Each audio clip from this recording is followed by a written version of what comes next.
Selamat pagi Bu, perkenalkan nama saya Dr. Ina. Saya dokter akan melayani pada pagi hari ini. Sebenarnya kalau boleh tahu nama Ibu siapa? Nama saya Rani. Rani. Usianya berapa tahun Ibu? Usia saya 40 tahun. Baik Ibu, pada hari ini saya akan melakukan pemeriksaan postur, gait, dan vertebra pada Ibu. Mungkin saya akan meminta Ibu untuk melakukan beberapa tindakan. Sebenarnya mungkin agak sedikit kurang nyaman, apakah Ibu bersedia? Ya, saya bersedia. Baik, kalau begitu Ibu bisa menunggu di situ sementara saya akan mencuci tangan saya terlebih dahulu ya Ibu. Baik Ibu, untuk pemeriksaan pertama saya akan menilai habitus atau perawakan tubuh. Di sini bisa dilihat astenikus, bentuk tubuh tinggi, kurus, dada rata atau cekung atau tidak bertemu baik. Atletikus, bentuk tubuh olahragawan, dada penuh dan perut rata. Atau pigmentikus, di mana bentuk tubuh cenderung bulat dan jaringan lemak seputar. Pada ibu ini hasilnya ibu ini nampak atletikus, di mana bentuk tubuhnya nampak olahragawan, dada penuh serta perutnya rata. Selanjutnya saya akan menilai postur tubuh atau sikap tubuh, dimulai dengan posturnya tegak baik, bungkuk atau miring, namun pada ibu ini hasilnya tegak baik. Kemudian akan dinilai gerak tubuh atau body movement-nya, di mana saya akan meminta ibu untuk berdiri dengan santai atau rileks. Ibu berdirinya rileks ya. Kemudian diamati apakah ada gerakan involuntar seperti tremor, fascikulasi, twitch atau korea. Dan kemudian meminta pasien untuk melakukan gerak volunter berupa meluruskan lengan ke depan, di mana nilai gerakan volunter baik atau tidak, di mana nilai gerakan involunternya ada atau tidak. Baik, Ibu bisa minta tolong untuk diluruskan kedua tangannya ke depan. Oke, baik, terima kasih, cukup Ibu. Hasilnya pada pasien bentuk tubuhnya tegak baik, terus juga tidak ditemukan gerakan involuntar seperti tremor, fascikulasi, twitch atau korea. Hasilnya tidak ditemukan gerak involuntar dan gerak involuntarnya baik. Kemudian selanjutnya menilai cara berjalan atau gait, di mana saya akan meminta Ibu untuk melepas alas kaki dan melangkah dalam garis yang lurus ya Ibu, lalu ulangi lagi dengan menggunakan sepatu. Ibu bisa tolong untuk dilepas dulu sepatunya Ibu. Terus berjalan di satu garis lurus seperti ini. Ibu bisa berjalan, saya contohkan berjalan seperti ini Ibu. Baik, bisa dicontohkan ya Ibu.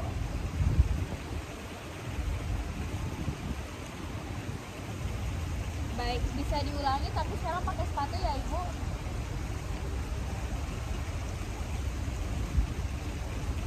Baik, hasilnya setelah diperiksa dari depan atau belakang, dievaluasi, pandangannya pasien mata lurus ke depan, tidak melihat ke bawah, dan posisi kakinya juga dalam keadaan lurus. Posisi badan dan kepala tetap berada di tengah selama berjalan, tidak condong atau miring ke satu sisi. Tangannya berada secara simetris dan kedua kaki membuka selebar bahu. Kemudian dari samping setelah dievaluasi, posisi kepalanya tegak, tidak condong atau miring ke depan. Kedua tungkai kaki berayun secukupnya ke depan secara bergantian, tidak diseret, berayun terlalu tinggi atau berputar ke samping, serta panjang langkah kaki dan kanan dan kirinya sama. Masing-masing tungkai menjalankan fungsinya bersama-sama dengan tungkai yang lain dalam siklus berjalan atau gait cycle. Kemudian evaluasi setiap bagian selama siklus berjalan, di mana fase menapak selama 60%, half stride, foot slide atau two off, dan fase berayun atau swing pass 40%, two off, swing dan half stride. Kemudian saya akan melakukan pemeriksaan tulang belakang vertikal atau vertical span examination, di mana saya akan melakukan inspeksi dari depan, samping, dan menilai adanya kelainan atau tidak, serta melakukan palpasi pada tulang belakang vertikal. Ibu bisa minta tolong untuk berdiri ya Ibu, saya bisa lihat untuk tulang belakangnya terlebih dahulu. Oke, baik, bisa diputar arus sebelah sini Bu. Baik, dapat dilihat di sini untuk tulang belakang vertikal dari pasien dari depan, normalnya dari depan sebelah sini, hidung, mulut, kartilago krikoid dan sternum terletak pada satu garis vertikal. Kemudian dari samping, normalnya meatus sampai stipes externus dan acromion terletak pada satu garis vertikal, di mana bentuk normal leher sedikit lordosis. Dan kemudian saya juga akan menilai apakah adanya kelainan atau deformitas dari depan, samping, dan belakang.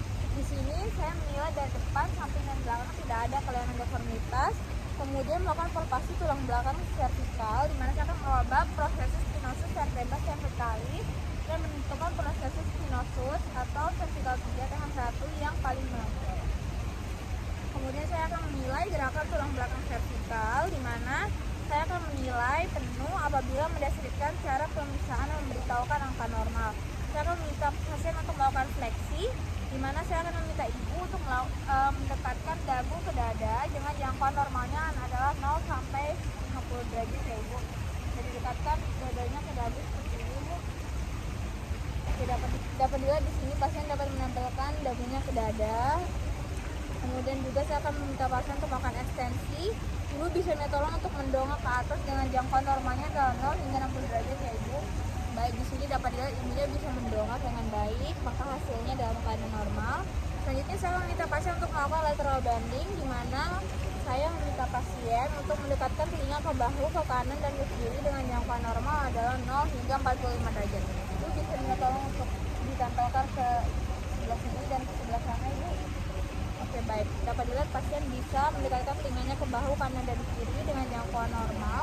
Kemudian saya meminta pasien untuk melakukan rotasi, di mana saya akan meminta ibu untuk melihat ke bahu dan kanan dan kiri ya ibu dengan jangkauan normal hingga 80 derajat. Jadi diputar, dilihat bahunya ibu dengan mata. Baik, untuk sebelah sini. Baik, hasilnya pasien dapat melakukannya, maka dari itu pasien dalam keadaan normal. Selanjutnya saya akan melakukan pemeriksaan tulang belakang torakal, di mana saya akan melakukan inspeksi pada tulang belakang torakal dari depan. Normalnya bentuk dada atau payudara simetris kanan dan kiri. Kemudian dari samping normalnya dada atau payudara simetris, dada yang lebih menonjol kanan maupun kiri. Bentuknya juga tidak kifotis punggungnya. Kemudian dari belakang saya akan mengamati. Jika dapat terlihat normalnya kedua bahu terletak sama tinggi, skapula terletak setinggi vertebra torakal 2 sampai 3 hingga torakal 7, di mana jarak skapula ke prosesus spinosus simetris antara kanan dan kiri. Kemudian menilai adanya kelainan atau deformitas dari depan, samping dan belakang. Di sini dapat dilihat mulai dari depan, samping, kanan dan belakangnya tidak ditemukan deformitas. Kemudian melakukan palpasi pada tulang torakal, di mana saya akan meraba proses spinosus vertebra torakal dengan ujung jari tangan menyusuri proses spinosus dari torakal 1 hingga torakal 12, di mana memperhatikan adanya tonjolan bagian yang menjorok ke dalam. Namun pada pasien ini tidak ditemukan adanya bagian yang menjorok ke dalam, makanya dalam itu pasien dalam keadaan normal. Kemudian saya akan melakukan perkusi pada tulang belakang torakal dan memberikan ketekan ringan pada proses spinosus dan para vertebra di vertebra torakal 1 hingga torakal 12, di mana saya akan menilai apakah ada nyeri dilakukan dengan menggunakan sisi medial kepalan tangan. Baik ibu, kalau saya ketuk seperti ini apa ada terasa nyeri ibu? Tidak ada. Saat dilakukan perkusi pada pasien tidak ditemukan nyeri, maka dari itu pasien dalam keadaan normal. Selanjutnya saya akan melakukan pemeriksaan tulang belakang lumbal, di mana saya akan melakukan inspeksi pada tulang belakang lumbal. Dimulai dari depan normalnya spina iliaca anterior superior atau sias terletak sama tinggi. Dari samping normalnya bentuk lumbal sedikit lordotis. Kemudian dari belakang normalnya spina iliaca posterior superior atau sis di bagian belakang ditandai dengan skin dimple. Di bagian sini terletak sama tinggi sejajar dengan vertebra A5. Kemudian saya akan menilai adanya kelainan atau deformitas dari depan, samping, dan belakang. Pada ibu ini sendiri semuanya dalam keadaan normal, tidak ditemukan deformitas, maka dari itu hasil pemeriksaannya normal. Kemudian saya akan melakukan palpasi pada tulang belakang lumbal.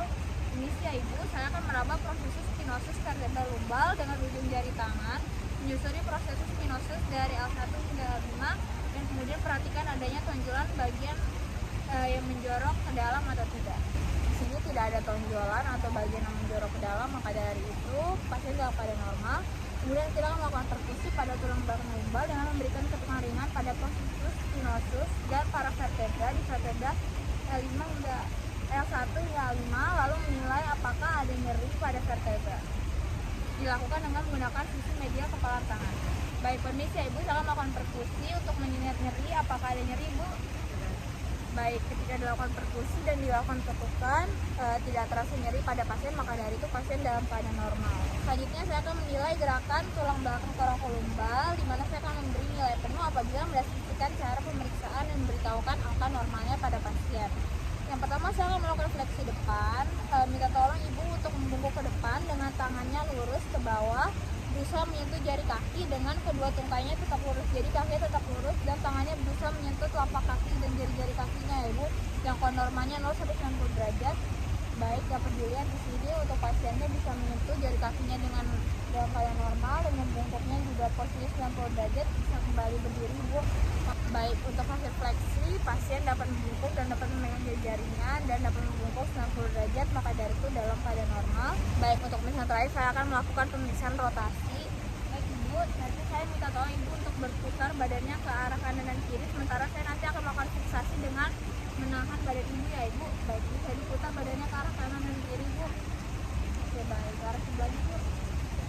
Baik, terima kasih ya Ibu. Selanjutnya saya akan mencatat dan melaporkan